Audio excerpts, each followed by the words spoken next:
Hi, how's everyone doing? This is Amy Hamilton, continuing now with 24 authors in 12 hours. Oh my gosh, I am super excited. And I am the author of The Project Manager Life is a Project and The Consummate Communicator Character Traits of True Professionals. And I am here with Janice Lichtenwaldt, and she has a chapter in a book, Women Who Illuminate. I love the title, and she has so much to tell us, and I do not want to steal her thunder. So I'm going to turn this over to you, Janice. Thanks, Amy. I'm very excited to be there. I know how much work it is to put something like this together. So thank you very much.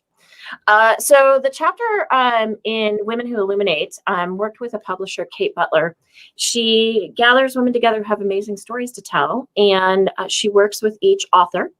And we put in we put in a chapter that's really personal to us. And mine is about the metamorphosis of a virago. And for those out there that don't know, virago is today a derogatory word for loud, abrasive women.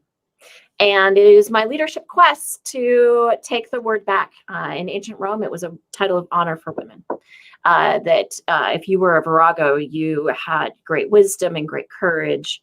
And I want to take it back. So my story is about the metamorphosis of a virago. So, Janice, you, I think, are probably actually a virago. Can you share with us your story about how you came into this term, how you researched it, how you developed it into this chapter in this book, and how you've embraced it for your own? Well, I credit the women in my family. The women in my family were definitely viragos. My mother was definitely a virago. My grandmother, on my father's side, Grandma Nell. And for me, it was just a natural thing to be a leader. And, you know, I'm not for everyone. And that's totally okay, but it's taken a long time to get there. So the word virago, I was looking for, so I'm an executive coach. That's what I do in my day job. And I was involved in a leadership program through the Coactive Institute. And it was a 10-month leadership program. And you create a quest through this program. And I was investigating different words for strong women, and this word virago came up. So I started doing more research, and I was like, oh, it's title of honor in Rome. And so I was really excited about using it, and my quest was to take it back for women. And then I realized, just because the internet says it's so, I probably should do some more research. So I reached out to the classics department at the University of Washington, and was blessed when the former head of the department emailed me back and said, I'd be happy to talk to you about it. So I went to the UW, sat down with her for a couple hours. She went and looked at every single mention of virago in all of available Latin literature, which I think it was like 28 mentions. And we sat down and she hand translated them all for me. And she said, yes, indeed, you have it correct. So that's how I did all of the research for it. And for women to be viragos, it just means that you find that strength within you to do what you need to do. You can stand up, you can be strong. You're strong for your family, you're strong for your friends, you're strong for yourself. And that's what being a virago means.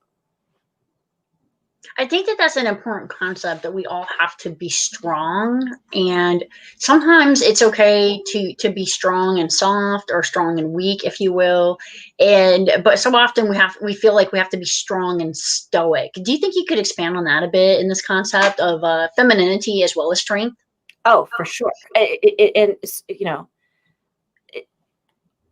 I believe that all people, men, women, and everything in between, you have all of these traits, and they're on continuums. So women can have more masculine energy.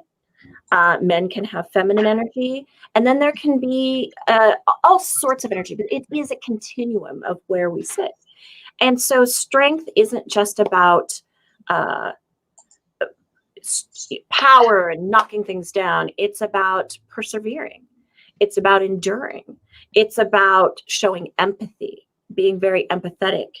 It is all of those things. So being strong, it's not just about being loud and brash. It's about caring and loving and being vulnerable.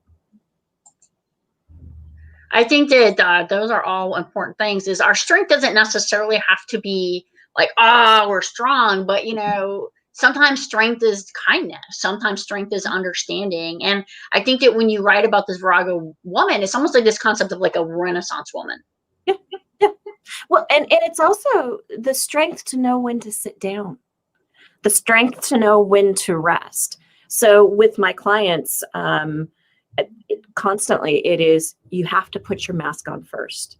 You have to take care of yourself first, because I argue that it's selfish to not take care of yourself first, because if you are no good, if you are not healthy, if you are not ready, then you are no good to anyone else. And that's something, especially women, and women take on so many roles.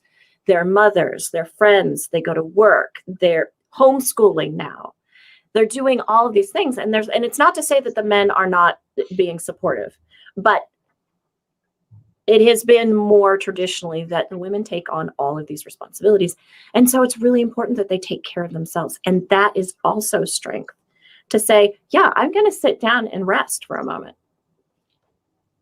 Yeah, we had a couple authors earlier talk about this kind of concept, like if you can't take care of yourself, if you don't make yourself a priority, then you can't be there for other people. And I think that is such an important message, is that you can't just go out there and crusade. Like, you have to take care of you.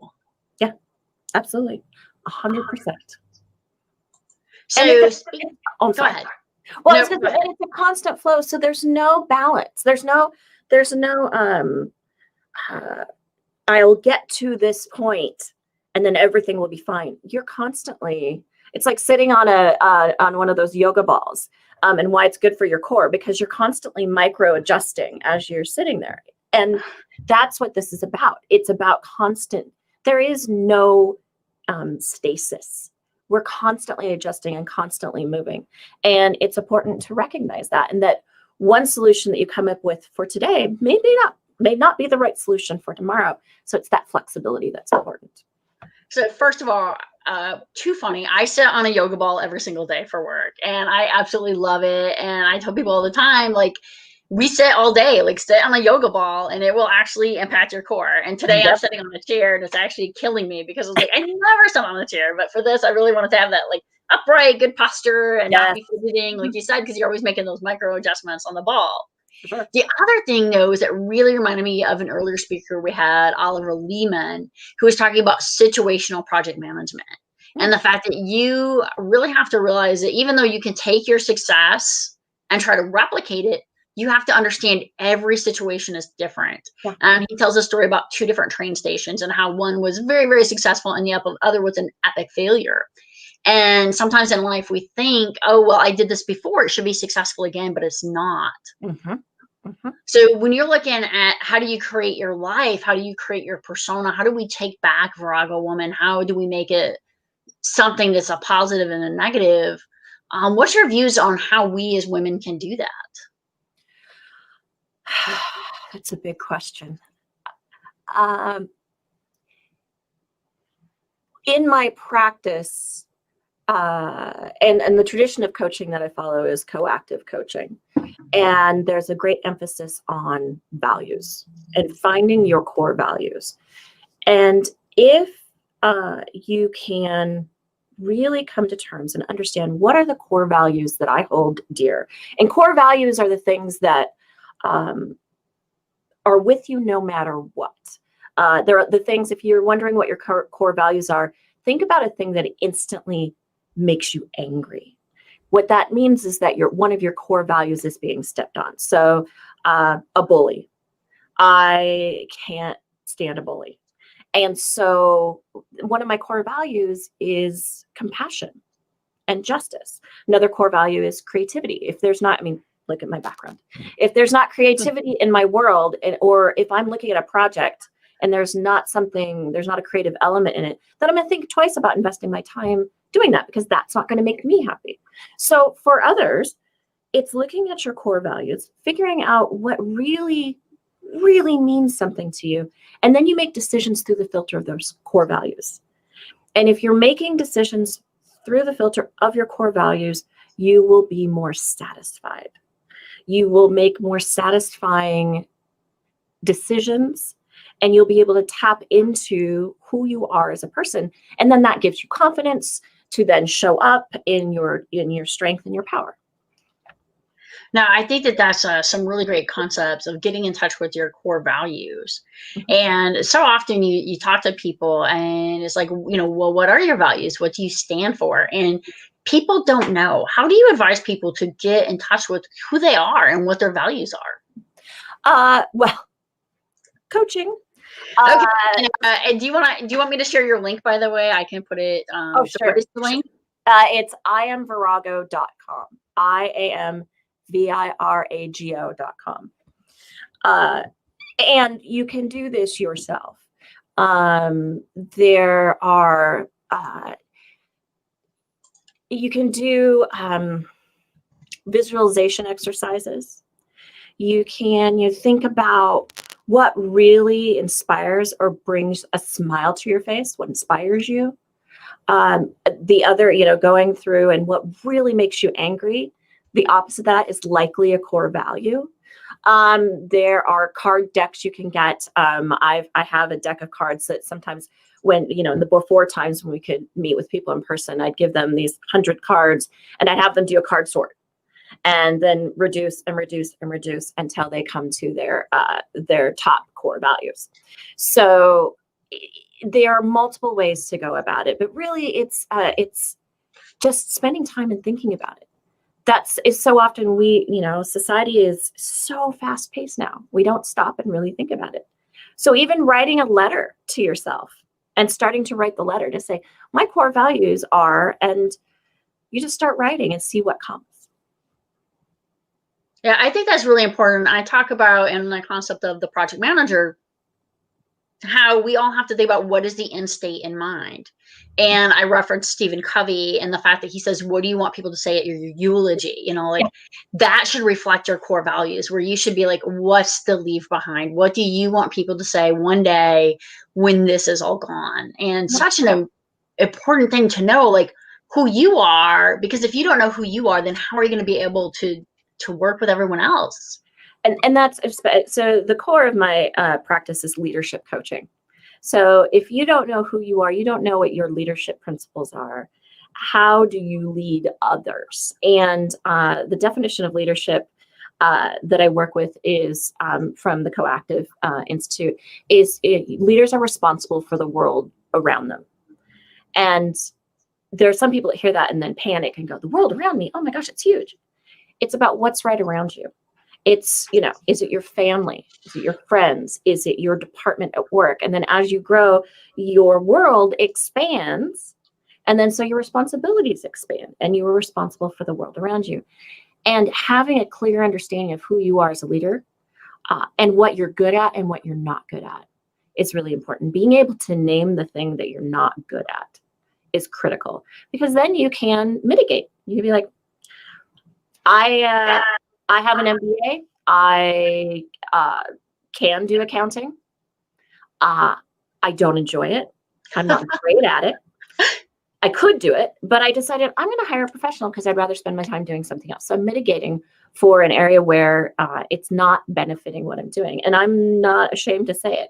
I'm also a terrible speller with a little bit of dyslexia on the slight end of the continuum. And no matter what, I found a proposal I sent to someone and reread it. 2 typos. And I went through it. I don't know how many times. You just recognize it. You accept where you are not as strong and you mitigate.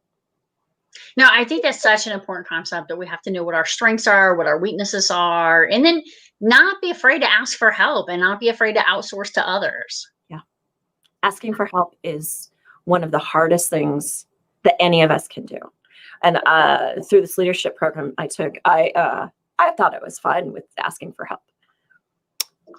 I learned very quickly that no, it was not. And it wasn't because I thought I could do it all myself. I never realized I could ask for help.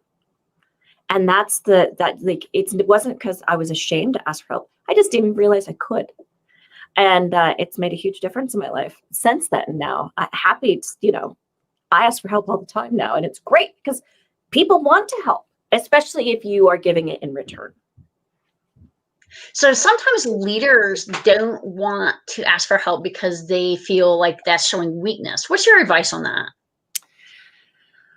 I would point those leaders to take a hard look at what their stake is. What's most important to them? What will they go to the mat for? And if it's their ego, well, then they're probably doing what they need to do. If they want to keep their ego, seemingly strong. If they have other reasons, they have other stakes, other things that are important to them, then to just look inside and say, I need help. And it's okay. It's not a weakness. And the fastest way to develop relationship is to show vulnerability. It's to be in relationship with someone and tell them that there is a vulnerability there. And it's not a weakness to do that. It actually strengthens relationships.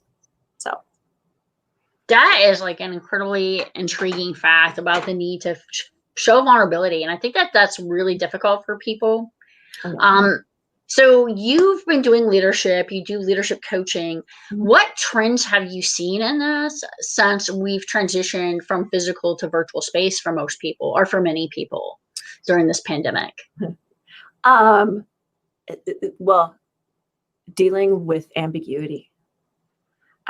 There is, nobody knows what's going on. And the leaders that I've seen who have been navigating it the best, and it's like they're riding on top of the waves. The leaders who have come in and said, I don't know what's going on. So we're going to do the best we have with the information we have, and we're in it together. And they have we're going to do this together, and admitting it's the leaders who are like, no, we're going to do this, that are very, they have a very strong opinion. They're locked in, but that's very brittle because something can change the next day, and it blows everything up that they've been working on. So leaders are being forced to deal with ambiguity in a way that they've never had to deal with it before. And then deep change, and how to manage that change curve, how to work with people because we're still transitioning. We don't know. There is no end. We're still in the middle of whatever's happening. And just navigating that and being there for their teams. So yeah, lots of inflexibility then leads to this rigidness that breaks, but flexibility, working with people. So kind of the reason that I put this event on is very similar to that. I had this vision of this grand book launch, and talking to so many other authors who all had that kind of, this is how my book launch is going to go. And then it's like, 2020, no, this is not how your book launch is going to go. What are you going to do? Yep. So what has your experience been with an author, and how has that changed? Well, it's funny. As authors, we all have many books in our heads, like, oh yeah, we're going to sit down and write. And having to pivot. So also this summer, I own some property over on the Olympic Peninsula, and we were going to open a retreat center. Well, with the pandemic, we had to pivot. And so we opened it up into a campground instead, because people need to get outside.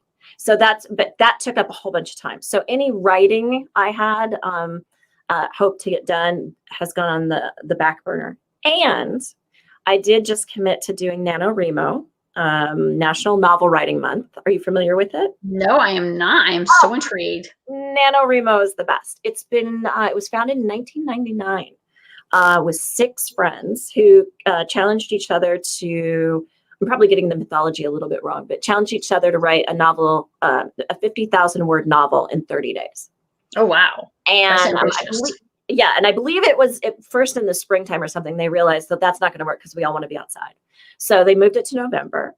And now I think nearly 500,000 people participated last year all around the world. It's a nonprofit.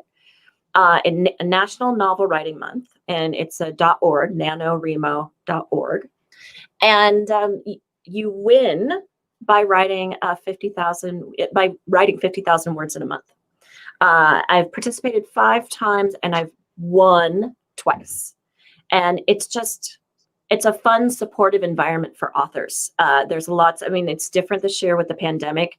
Last year and the years before, you could get together, meet and do write-ins. You'd meet at a bar, at the library, or that. And now it's virtual, but it's a huge community. And if you've been thinking about writing something and you want sort of a kick in the shorts to get it done, NaNoWriMo is a great way to do that. Now, Janice, you bring up such a good point about the whole physical space versus virtual space piece here. And I have your book, and it's so nice because I can touch it, I can look at it. I'm a very tactile person. But it's so nice, like when you can touch the book, I think. And it's one reason I will tell you, I started a PhD program, and I said, no, like I need all the books on my Kindle, because getting on a plane with like all your school books is like a lot of books, right? Yeah. Whereas your Kindle, bam, fits in the palm of your hand, good. And the other thing is it's a lot easier to mark in some ways than a Kindle if you're familiar with the digital technology. Yeah. On the other hand, though, like if I'm going to read before bed, I want the book that I can touch, and I want a book that I can put little sticky notes in. And I know that's a very kind of old school way of doing things, but it's like what I want to do. And I feel like so many of the readers out there, what they're missing is this ability to walk around at the virtual book or the physical book fair and pick up the books. And, you know, you would put your business card into like a little fishbowl and win a signed copy from the author. And so a lot of the concept behind today was, how do we create a international virtual book festival with authors from all these different genres and get them together? And that's why I really wanted to have you. And when we were talking about this, you were talking about this whole like Virago woman. And I was like, I don't even know what this word means. And it's like, I have just become so educated on different topics through this experience and through like, I've done like a light scan of 24 books, well, 24 plus books, because some of the authors have more, but then luckily 2 of the authors haven't published yet. So maybe it all turns out to 24, right? And as an author, what's your advice on readership, and how do you get your message out, and how do you write the best book possible?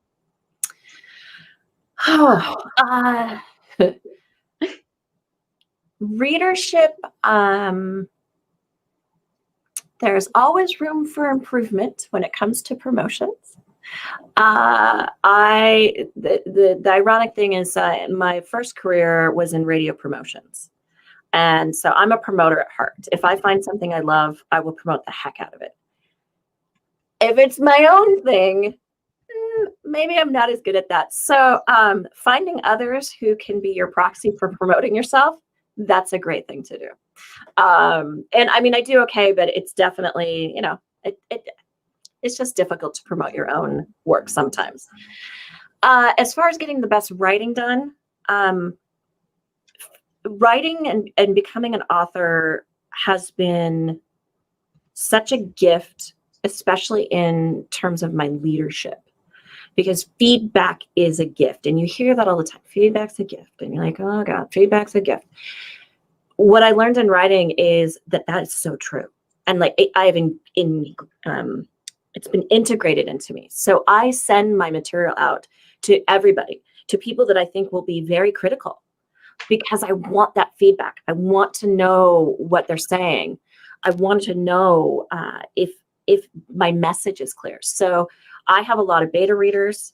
I take their feedback and I don't take it as gospel.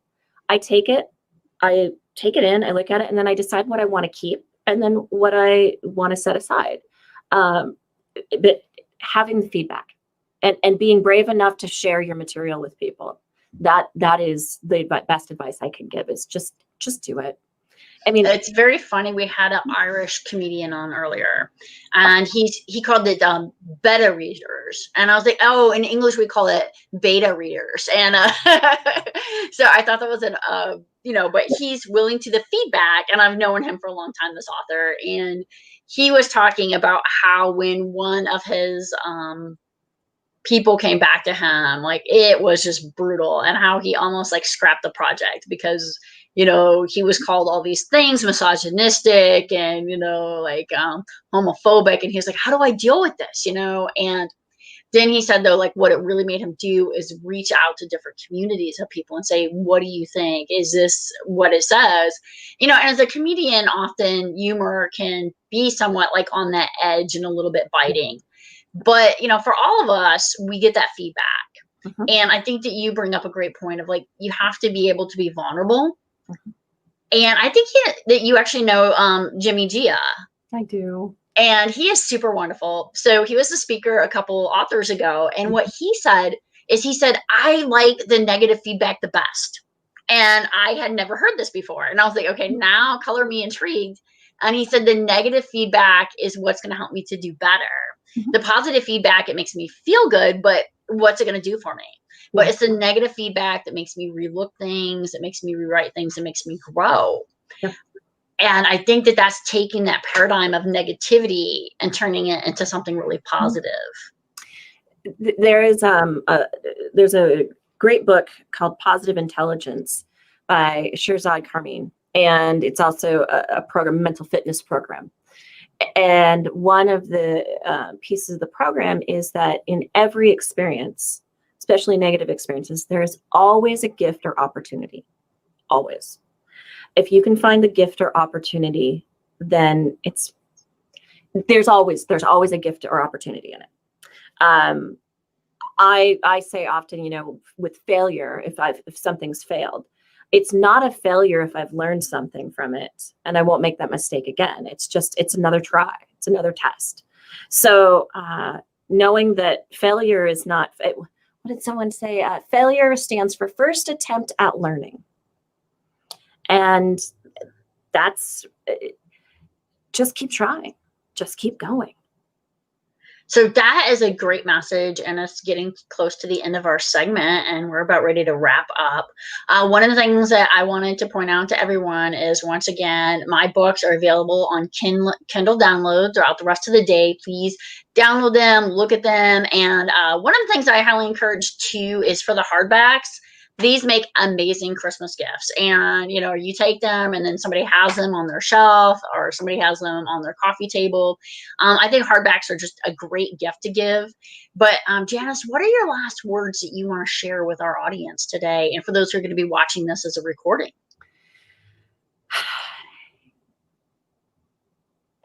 The world is a chaotic place, and we get to decide how we engage with it.